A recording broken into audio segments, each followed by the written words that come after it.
Hello everyone, welcome to my YouTube channel physics study. मेरे प्यारे बच्चों, जैसा कि आप देख रहे हो हम अनसॉल्व करा रहे हैं बच्चों। ठीक है, 2020 का चल रहा है और 2020 का पहला सेट। ठीक है, एक ही वीडियो में बच्चों नहीं बना पा रहे हैं। क्यों? क्योंकि वीडियो बहुत लेंदी हो जाता है और बच्चे भी देखते नहीं हैं, उनको भी बोरिंग लगती है। तो हम स्टेप बाय स्टेप बना रहे हैं। आपका पहला वीडियो है, उसमें 1 से लेकर 3 न्यूमेरिकल हो चुके हैं। ये दूसरा वीडियो है और इसमें चौथा क्वेश्चन आपको कंप्लीट मिलेगा। ठीक है, अब आगे लेंथी क्वेश्चन है, इसलिए एक एक पूरा एक क्वेश्चन एक वीडियो में मिलेगा आपको। देखिए क्वेश्चन नंबर 4 का आइए शुरू करते हैं। एक उत्तल लेंस तथा अवतल लेंस, दो लेंस हैं, एक अवतल और एक उत्तल। ठीक, इनकी क्षमता दे रखी है। लेंस की क्षमता कितनी है? 10 डायोप्टर और -2 डायोप्टर। संपर्क में रखे दोनों लेंसों से 25 सेंटीमीटर की दूरी पर रखे वस्तु के प्रतिबिंब की स्थिति ज्ञात करना, मतलब V ज्ञात करना है, और युग्म लेंस की प्रकृति भी बतानी है कि क्या होगी। चलिए शुरू करें इस क्वेश्चन को। बहुत ही सिंपल सा है बच्चों।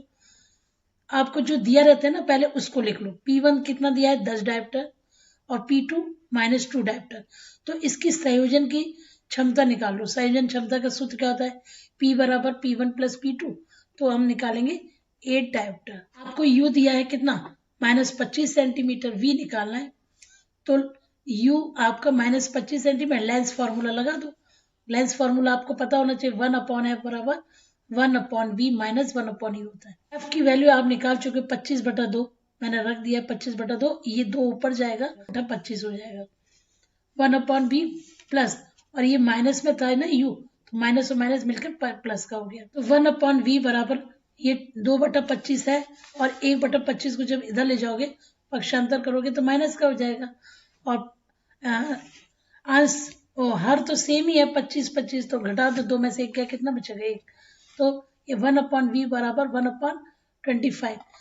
तो v बराबर कितना आ गया? 25 सेंटीमीटर। धनात्मक है, इसलिए किस लेंस की तरह व्यवहार करेगा? उत्तल लेंस की तरह।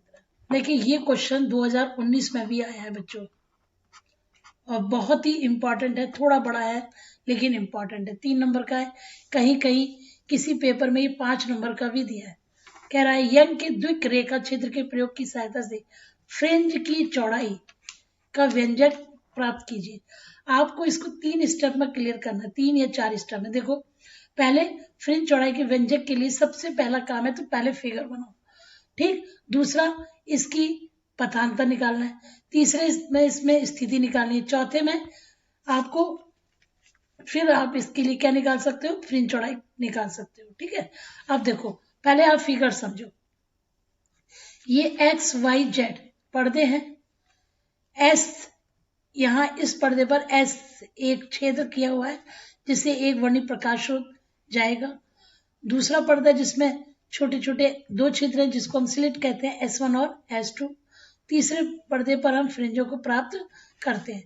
तो पहले जब तरंग जा रही है तो यहाँ पर P पर मिलती है, दूसरी तरंग उसी समय ये मिलती है अध्यारोपण से। तो S1 और S2, देखिए S1 से हमने ये लंब खींचा है A, किस पर? S2P पर। ठीक है, तो हमको पथांतर निकालना है। कौन सा पथांतर? S2A, ये पथांतर निकालना है आपको। समझ में आई बात? सबसे पहला काम पथांतर निकालना है, फिर स्थिति यानी कि XM निकालेंगे दीप्त के लिए, अदीप्त के लिए, और फिर फ्रिंज चौड़ाई निकालेंगे। और ये स्लिट के बीच की दूरी स्मॉल d है, पर्दा जो है दोनों इनके बीच की दूरी कैपिटल D है।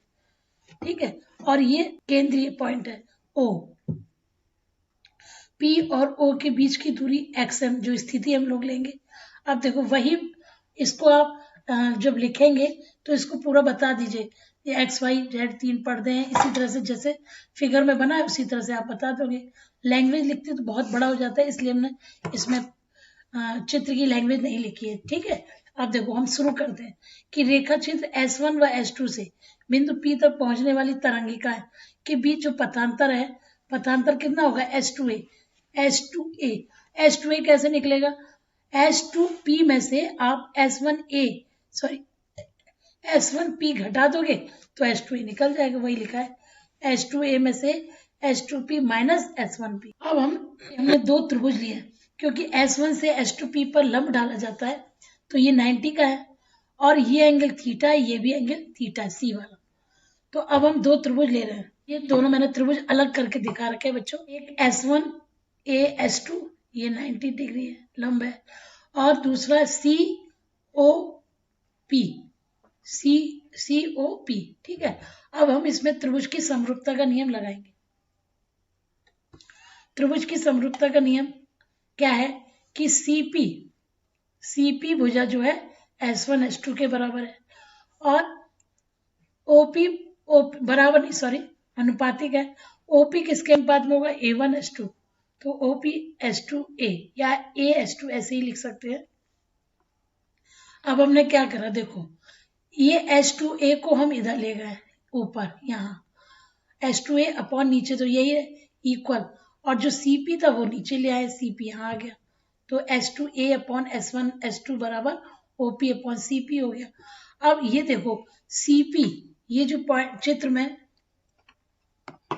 CP, ठीक है, CP जो है लगभग CO के बराबर ही है, मतलब ये P पॉइंट लगभग यही है, दिखा तो रखा हमने इतना दूर, बट ये बहुत पास है, ठीक है।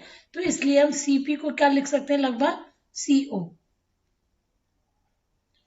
तो वही लिखा है मैंने, CP की जगह देखो ये CP है, इसकी जगह मैंने क्या लिख दिया? CO, ठीक। अब हमें निकालना क्या? पथांतर निकालना है, H2A का मान निकालना है, तो इसको हम S1 S2 को इसमें गुणा में कर देंगे, तो H2A बराबर क्या हो गया? S1 S2 into OP upon OC, ठीक। अब S1 S2 ये देखो यहाँ इसमें S1 S2 की दूरी कितनी है? D है, वही मैंने लिखा है D, ठीक। OP कितना है? OP XM है, ठीक है, ये XM लिख दिया। और OC क्या है? OC ये पर्दे की दूरी है बीच की, तो D, कैपिटल D लिख दिए। तो आपके पास पथांतर कितना है? H2A बराबर D XM upon capital D, जहां D क्या है बच्चों? स्लिट के बीच की दूरी है, और कैपिटल D पर्दों के बीच की दूरी। तो ये हमारा पथांतर, पहला स्टेप क्लियर हो गया। अब हमको दीप्त और अदीप्त के लिए स्थिति निकालनी है, तो पहले दीप्त की स्थिति। तो दीप्त की स्थिति निकालने के लिए आपको यह ध्यान रखना है कि mवे क्रम और mवे क्रम की दीप्त फ्रिंज बनने के लिए जो पथांतर होता है वो m लैम्डा होता है, ये आपको याद रखना है, ठीक है। यानी कि हमको ये पता है कि दीप्त फ्रिंज के लिए पथांतर कितना होता है? m lambda. तो हमने जो पथांतर का सूत्र लगाया है इसी में रख देंगे, H2A की जगह क्या रख दें? m lambda. अब हमको XM चाहिए, तो XM बराबर क्या हो गया? क्रॉस मल्टीप्लिकेशन करो, m lambda D upon D, ये तो बहुत ही सिंपल है। और लेकिन m जहां यूज करेंगे 0 से लेके 1 2 3 ऐसे यूज करेंगे। अब आइए अदीप्त, इसी तरह से अदीप्त के लिए, जैसे वह दीप्त के लिए m लैम्डा था, इसी तरह से mवे क्रम के अदीप्त फ्रिंज बनने के लिए क्या होता है? पथांतर 2m माइनस 1 लैम्डा बाई 2, ये आपको याद रखना है, ठीक। तो अब आपका पथांतर का सूत्र में ये रख दो, पथांतर का सूत्र क्या है? H2A बराबर देखो DXM अपॉन D, आपने रख दिया पथांतर की जगह formula 2m minus 1 lambda by T, lambda by 2 equal DXM upon D, ठीक। अब हमें XM निकालना है, तो XM बराबर D इधर चला जाएगा और ये स्मॉल d नीचे आ जाएगा। क्या? दीप्त और अदीप्त फ्रिंज की स्थिति। देखो पहले स्टेप में फिगर आप क्लियर करेंगे, दूसरे स्टेप में फ्रिंज की पथांतर निकालेंगे, तीसरे स्टेप में आपने दीप्त और अदीप्त फ्रिंज के लिए स्थिति निकाली। अब आप फाइनल रिजल्ट पर आ रहे हो, किस पर? फ्रिंज की चौड़ाई निकालो। तो पहले दीप्त के लिए निकालो, देखो दीप्त फ्रिंज की चौड़ाई, यदि MV और M+1 वी दीप्त फ्रिंजों के केंद्रीय फ्रिंज दूरियां हम XM और XM+1 ले लें, तो आप दीप्त के लिए देखो फॉर्मूला जो निकाले हो, दीप्त के लिए फॉर्मूला क्या है? x, ये दीप्त के लिए फॉर्मूला ये है x है, XM बराबर m lambda D upon D, तो XM तो यही हो जाएगा, देखिए XM तो यही हो गया, लेकिन M+1 के लिए m की जगह 1 और जोड़ दो, 1+1, और m की जगह M+1 D lambda upon small d, ये आपके XM और M+1 MV और M+1 दीप्त फ्रिंजों की केंद्रीय फ्रिंज से दूरियां आ गई। अब दो क्रमागत दीप्त फ्रिंजों की चौड़ाई के लिए फॉर्मूला होता है W बराबर XM+1 माइनस XM। ये आप रख दीजिए। XM+1 की वैल्यू क्या है, M+1 d lambda by D, ये रख दिए। और माइनस XM की वैल्यू क्या है, M d lambda upon D, ये रख दिए। दोनों को सॉल्व करेंगे। देखो M का d लैम्डा अपॉन डी, तो M d lambda upon D, फिर बीच में प्लस है, 1 का d लैम्डा अपॉन डी से करेंगे तो d लैम्डा अपॉन डी, और ये minus d lambda upon D है तो इधर आ गया, ये माइनस में ये प्लस में कैंसिल। तो आपकी दीप्त फ्रिंज की चौड़ाई कितनी निकली, W बराबर d लैम्डा अपॉन डी। ये दीप्त के लिए, इसी तरह से अदीप्त की भी यही निकलेगी। अदीप्त फ्रिंज की चौड़ाई देखिए, और M+1 विद अदीप्त फ्रिंजों की केंद्रीय फ्रिंज से दूरी वही है। अब आप कौन सा फॉर्मूला लोगे अदीप्त के लिए, अदीप्त वाला, स्थिति वाला। तो XM इक्वल क्या होता है, 2M-1 lambda D upon 2D।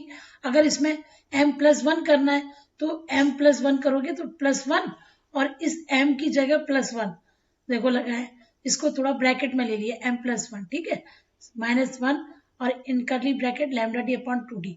अब इसको फॉर्मूले में रख दो, तो XM+1 का ये है फॉर्मूला। देखो 2M+2 -1, ये मैंने गुणा कर दिया है, माइनस ये 2M-1 lambda D upon 2D, ये रख दिया। अब इसको सॉल्व करेंगे, तो सॉल्व करने के बाद देखो गुणा करने पर ये चीजें आ गई, कुछ कट गया और ये दोनों क्या हो गई, जुड़ गई। जुड़ने पर बचा क्या, lambda D upon small D. तो ये था आपका ये वाला क्वेश्चन। अब इसके बाद और छोटे क्वेश्चन है, बहुत छोटा है। कह रहा है एक छोटा क्षण चुंबक एक समान बाह्य चुंबकीय क्षेत्र में 4.5 टेस्ला में रखा है तथा एक क्षण चुंबक की अक्ष क्षेत्र के साथ 30 का कोण बनाती है। यदि इस पर 4.5 इंटू 10⁻² न्यूटन इंटू मीटर का बल आघूर्ण लगता है तो क्षण चुंबक की स्थिति ऊर्जा ज्ञात कीजिए।